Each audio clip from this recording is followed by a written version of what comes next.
Assalamualaikum warahmatullahi wabarakatuh. Perkenalkan, nama saya Moragan Dauli Siregar, mahasiswa Sekolah Tinggi Manajemen Informatika dan Komputer Royal Kisaran, jurusan Sistem Komputer. Pada video kali ini saya akan menjelaskan hasil kerja kelompok pada mata kuliah sinyal digital yang berjudul Monitoring dan Penyiraman Tanaman Cabai Berbasis Web. Alat penyiraman tanaman otomatis ini di mana alat yang diatur untuk menyiram tanaman dengan kondisi tertentu. Alat ini dibuat agar mempermudah penyiraman tanaman dan menjaga tanaman agar tidak kekurangan air. Alat ini biasanya menggunakan kelembapan tanah sebagai parameter untuk menentukan waktu penyiraman tanaman, sehingga tanaman tidak akan kekurangan air karena keringnya tanah yang digunakan. Alat yang digunakan pada penyiraman tanaman cabai ini terdiri dari Nodemsiu, sensor soil, DHT11, relay, buzzer, dan pompa mini.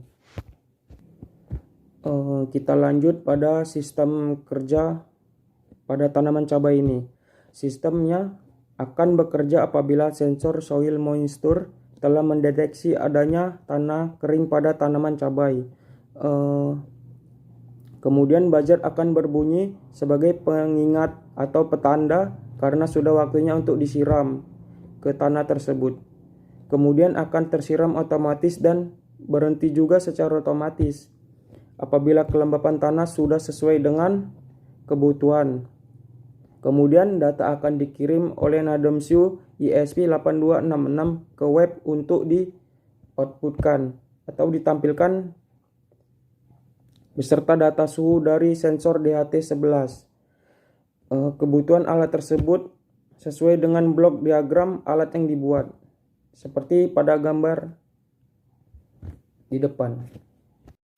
Flowchart sistem. Pada flowchart tersebut menjelaskan keseluruhan aliran sistem, yang dimana dimulai dari prototype, menginisialisasi, kemudian alat pertama mendeteksi suhu menggunakan DHT11. Setelah itu datanya dicetak ke web, kemudian mendeteksi kelembapan tanah menggunakan sensor soil moisture. Apabila tanah lembab maka alat akan mati, dan ESP8266 akan mengirim data ke web.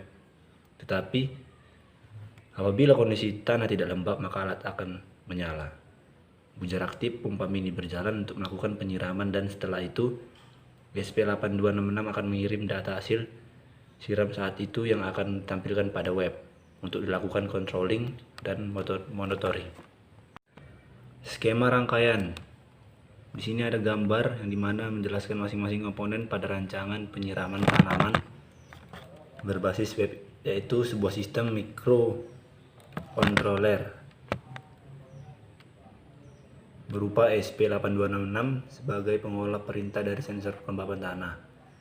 Kemudian sensor kelembapan tanah sebagai pengirim perintah untuk mengaktifkan driver relay sehingga pompa air bekerja. Driver relay digunakan untuk mengaktifkan dan menaktifkan pompa air. Buzzer digunakan untuk notifikasi suara jika kondisi tanah kering. Pompa air digunakan untuk menyiram tanaman. Hasil seluruh rangkaian alat, yang dimana keseluruhan alat sudah dihubungkan antara satu komponen dengan komponen yang lain. Alat dipasang ke dalam miniatur untuk membuat serangkaian pengujian di mana miniatur dibuat. Berikut gambar hasil perancangan alat yang sudah dibuat. Pengujian alat. Buzzer di sini memiliki fungsi sebagai alarm, di mana ketika ini nilai kondisi kelembapan tanah lebih dari 40 maka relay keadaan mati. Buzzer akan berbunyi untuk mengingatkan bahwa tanaman harus disiram. Namun apabila nilai kurang dari 40 maka relay akan menyala. Di sini ada keterangannya. Buzzer high, kondisi tanah kering, pompa air off atau on.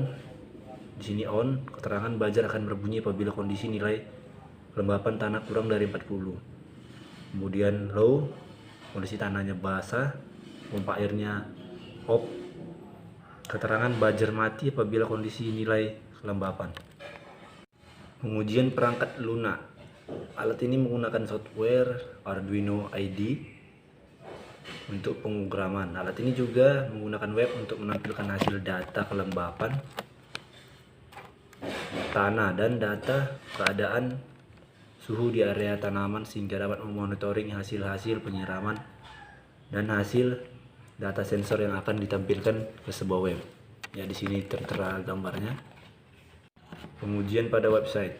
Pada pengujian ini dibuat website yang bertujuan untuk monitoring kelembapan tanah dan suhu, di mana menggunakan software SAM. Untuk server untuk bahasa pemrograman web menggunakan bahasa PHP dan HTML. Untuk metode pemrograman menggunakan Visual Studio Code. Berikut ini adalah hasil pembuatan web yang akan digunakan untuk monitoring kelembapan tanah dan suhu. Kesimpulan. Berdasarkan hasil serangkaian uji coba dan hasil akhir pembuatan sistem penyiraman tanaman otomatis ini, dapat diambil kesimpulan sebagai berikut. Yang pertama, dengan adanya prototipe, sistem penyiraman tanaman otomatis ini dapat membuat tanaman mendapat asupan air yang cukup sesuai dengan tingkat kelembapan tanah. Yang kedua, sistem penyiraman tanaman ini dapat monitoring data sensor kelembapan tanah dan data sensor tanah, sensor kelembapan udara di area sekitar tanaman.